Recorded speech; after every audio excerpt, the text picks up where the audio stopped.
When you think about the most dramatic city collapses in all of history, the fall of Jerusalem has to be right at the top of the list. But this isn't just a story about war strategy or sieges. No, this is really the story of a king, one man whose indecision literally sealed his entire nation's fate. All right, let's get into it. And this is the central question, isn't it? It's what this whole explainer is really about. We're going to explore the absolute final days of the kingdom of Judah through the eyes of its very last king, a man who was completely trapped between a direct command from God and his own crippling fear. Okay, so let's set the scene. It's 586 BC. The massive Babylonian army is camped right outside the walls of Jerusalem. Inside, food is gone. People are desperate. And for King Zedekiah, the choice couldn't be more black and white. It was a simple, binary decision, and the life of his entire kingdom was hanging in the balance. Now, to make this huge decision, the king had two completely opposite messages ringing in his ears. One was the hard, really unpopular truth, and the other? Well, the other was a much more comfortable and ultimately a much more deadly lie. So on one side, you've got the prophet Jeremiah, and his message from God it's brutal. He's saying, surrender. Babylon is being used by God as an instrument of judgment, and if you resist, you're toast. But then, on the other side, you have all these other prophets preaching peace, peace. They're reminding everyone about that miraculous deliverance King Hezekiah had a century ago, promising, hey, God will do it again. So the question for the king is huge. Do you listen to the prophet who's promising pain but also survival, or the ones promising a super easy miracle? All right, so let's zoom in on the man at the center of this whole mess, King Zedekiah.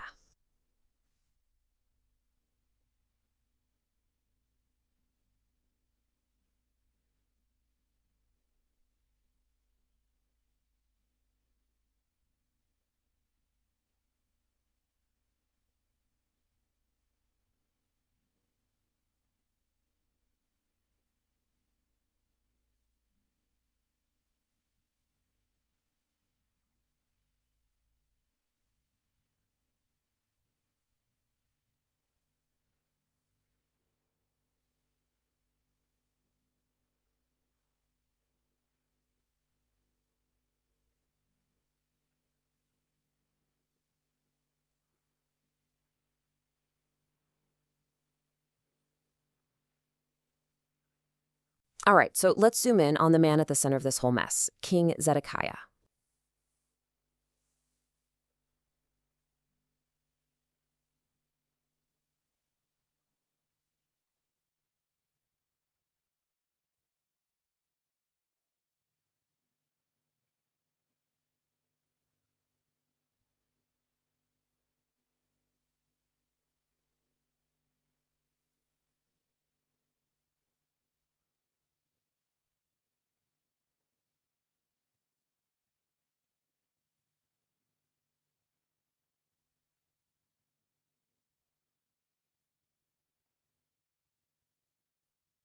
See, he wasn't like the kings who came before him. He wasn't some openly defiant tough guy. But, as it turns out, his weakness would prove to be just as deadly. Just look at his predecessor, Jehoiakim. That guy was openly hostile. He literally took Jeremiah's scroll, cut it up, and burned it in a fire. He even had another prophet killed. But Zedekiah, he was different. He was terrified of his own military officials, so he wouldn't publicly defy God, but he wouldn't obey him either. One king was hostile, the other was weak. But you know what? Their disobedience led them to the exact same destination. So what does Zedekiah do? Time and time again, he secretly calls for Jeremiah to be brought to him. He's desperate for some kind of guidance, and he keeps asking the same question over and over, probably hoping he'll finally get an answer he likes. And every single time, Jeremiah delivered the exact same unwelcome message. God's plan hadn't changed. Surrender was the only way to survive. Period. But the king's military commanders, oh, they saw things very differently. To them, Jeremiah's message wasn't prophecy. It was treason. They were convinced he was just trying to demoralize the soldiers and completely sabotage the war effort. So they got so furious, they just took matters into their own hands. They arrested Jeremiah and threw him into an empty cistern. And there wasn't any water in it, just this thick, disgusting mud at the bottom. And they left him there to sink and die. And what did the king do about it? He completely washed his hands of the whole thing. He basically told his commanders this, admitting, I'm powerless against you guys. I mean, think about it. Here's a king who can't even protect God's own messenger.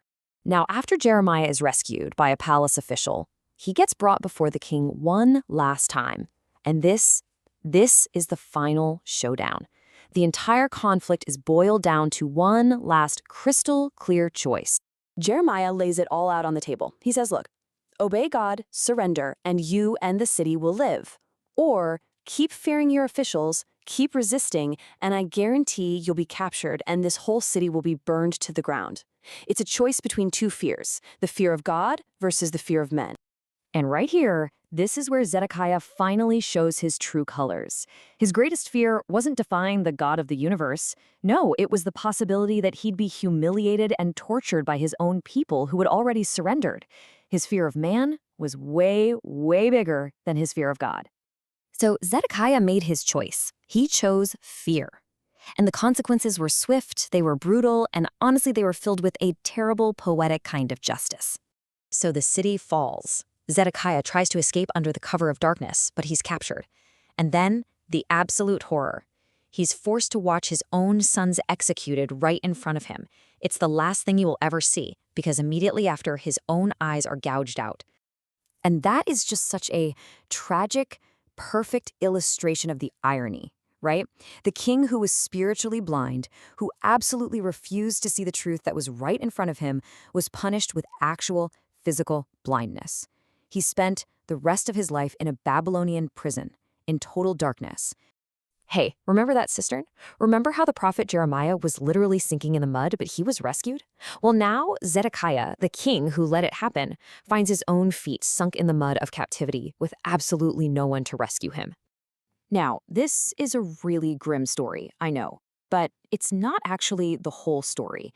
Because even in the middle of this total national disaster, the source material makes it really clear that individual choices still mattered. A lot.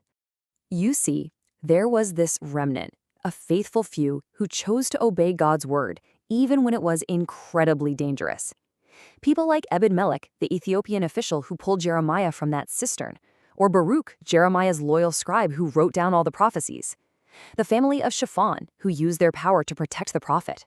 And God promised them that their lives would be spared. Their faithfulness was not forgotten. And all of this leaves us with a final thought. I mean, Zedekiah's story happened more than 2,500 years ago, but the choice he faced is absolutely timeless. When we're under pressure, when the stakes are really high, what are we most afraid of? What people might think or say or do to us? Or are we more afraid of the ultimate consequences of our own decisions?